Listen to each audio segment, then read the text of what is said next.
used to think that pork chops and karate chops were the same thing. I thought they were both pork chops. And because my grandmother thought it was cute, and because they were my favorite, she let me keep doing it. Not really a big deal. One day, before I realized fat kids are not designed to climb trees, I fell out of a tree and bruised the right side of my body. I didn't want to tell my grandmother about it because I was scared I'd get in trouble for playing somewhere I shouldn't have been. A few days later, the gym teacher noticed the bruise and I got sent to the principal's office. From there, I was sent to another small room with a really nice lady who asked me all kinds of questions about my life at home. I saw no reason to lie. As far as I was concerned, life was pretty good. I told her whenever I'm sad, my grandmother gives me karate chops. This led to a full-scale investigation, and I was removed from the house for 3 days until they finally decided to ask how I got the bruises. News of this silly little story quickly spread through the school, and I earned my first nickname, Pork Chop. To this day, I hate pork chops. I'm not the only kid who grew up this way. Surrounded by people who used to say that rhyme about sticks and stones. As if broken bones hurt more than the names we got called, and we got called them all. So we grew up believing no one would ever fall in love with us. That we'd be lonely forever. That we'd never meet someone to make us feel like the sun was something they built for us in their tool shed. So broken heartstrings bled the blues as we tried to empty ourselves so we would feel nothing. Don't tell me that hurts less than a broken bone. That an ingrown life is something surgeons can cut away. That there's no way for it to metastasize, it does. She was 8 years old. Our first day of grade 3 when she got called ugly.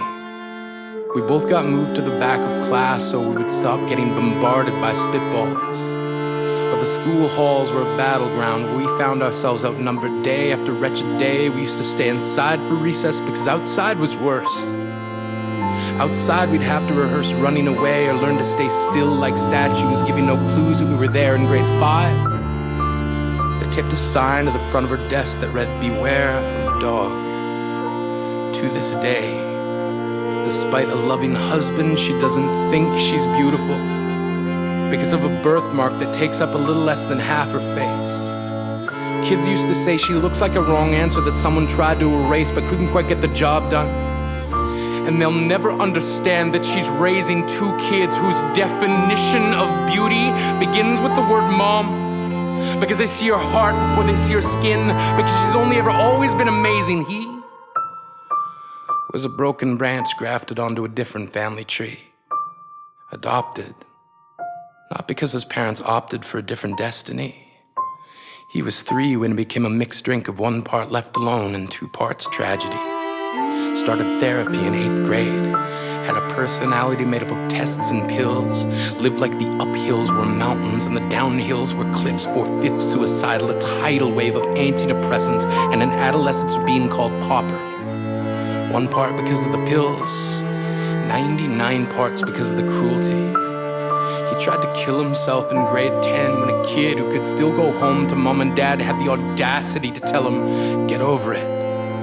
As if depression is something that can be remedied by any of the contents found in a first aid kit.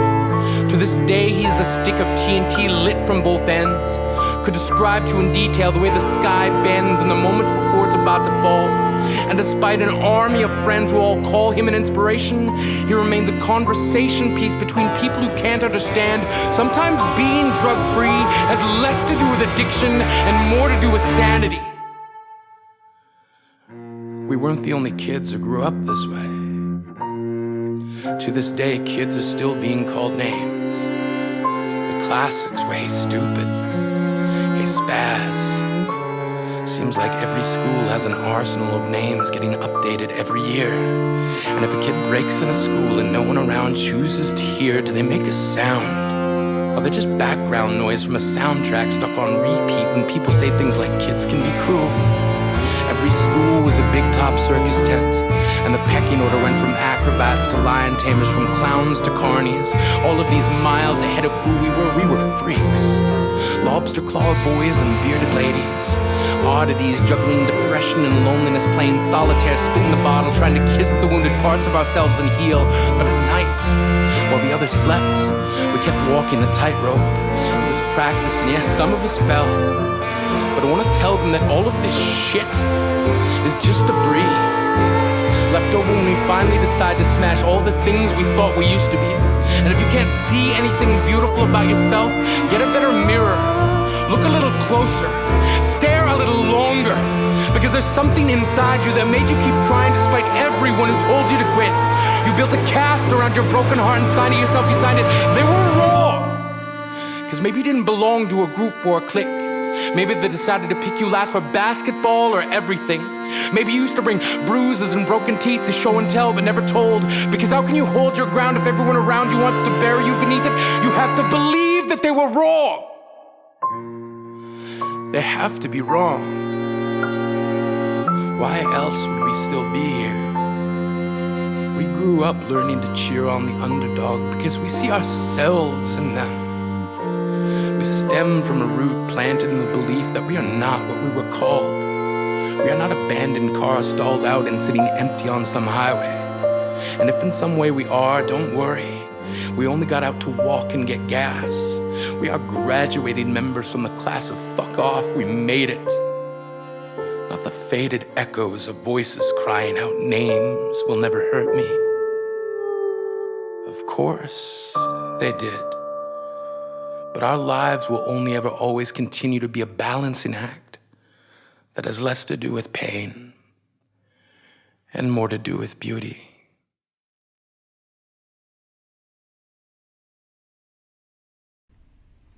J'ai le droit de danser, même si je suis sourd. J'ai le droit de danser, même si je n'ai pas le corps pour. J'ai le droit de danser pour me dépasser. J'ai le droit de danser pour protester. J'ai le droit de danser, quel que soit mon âge. J'ai le droit de danser pour m'évader. J'ai le droit de danser, même si je suis un homme. J'ai le droit de danser, même si je suis handicapée. J'ai le droit de danser pour être libre. J'ai le droit de danser, même si mon père me l'interdit.